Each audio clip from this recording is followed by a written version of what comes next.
கன்னியாகுமரி மாவட்டத்தில் பெய்து வரும் தொடர் கனமழை காரணமாக கோதையாறு அருகே உள்ள குற்றியார் தரைப்பாலம் தண்ணீரில் மூழ்கியதால் போக்குவரத்து துண்டிக்கப்பட்டது. விவரங்களை நம்முடைய செய்தியாளர் ஆனந்த் வழங்கலாம். கேட்கலாம் ஆனந்த், மேலும் விவரங்கள். வணக்கம் சாம். கன்னியாகுமரி மாவட்டத்தில் மலையோர பகுதிகளில் பல்வேறு மலை கிராமங்களில் ஆயிரக்கணக்கான பழங்குடி மக்கள் வசித்து வருகின்றனர். இந்த கிராமங்களுக்கு செல்ல கோதையாறு அருகே உள்ள குற்றியாறு தரைப்பாலம் வழியாக அரசு பேருந்துகள் மற்றும் தனியார் வாகனங்களும் நடந்து செல்வோர் அத்தியாவசிய தேவைகளுக்கு மக்கள் ஊரை விட்டு நகரங்களுக்கு செல்ல முடியும்.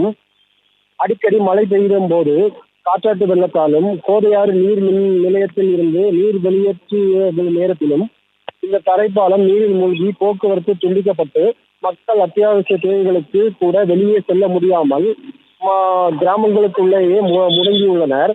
வெளியே செல்லும் மக்கள் கூட ஊருக்குள் செல்ல முடியாமல் தவித்து வருவது வழக்கமாக இருந்து வருகிறது. இந்த நிலையில் இந்த பகுதியில் உயர் மட்ட பாலம் அமைக்க மலைவாழ் மக்கள் பல ஆண்டுகளாக கோரிக்கை விடுத்தும் தமிழக அரசு இதுவரைக்கும் சாய்க்கவில்லை என்பது இந்த பகுதி மக்களின் குற்றச்சாட்டாக உள்ளது.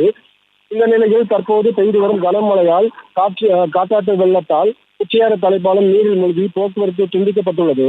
அரசு பேருந்து சேவைகளும் நிறுத்தப்பட்டுள்ளதால் மோதிரமலை, மங்காமலை, விளாமலை, குச்சியாறு, பச்சைமலை உள்ளிட்ட பல்வேறு மலையோர கிராமங்களில் உள்ள மலைவாழ் மக்கள் பாதிப்புக்குள் உள்ளாகி வருகின்றனர். சாம், செய்திகளை உடனுக்குடனும் துல்லியமாகவும் தெரிந்து கொள்ள சப்ஸ்கிரைப் பண்ணுங்க.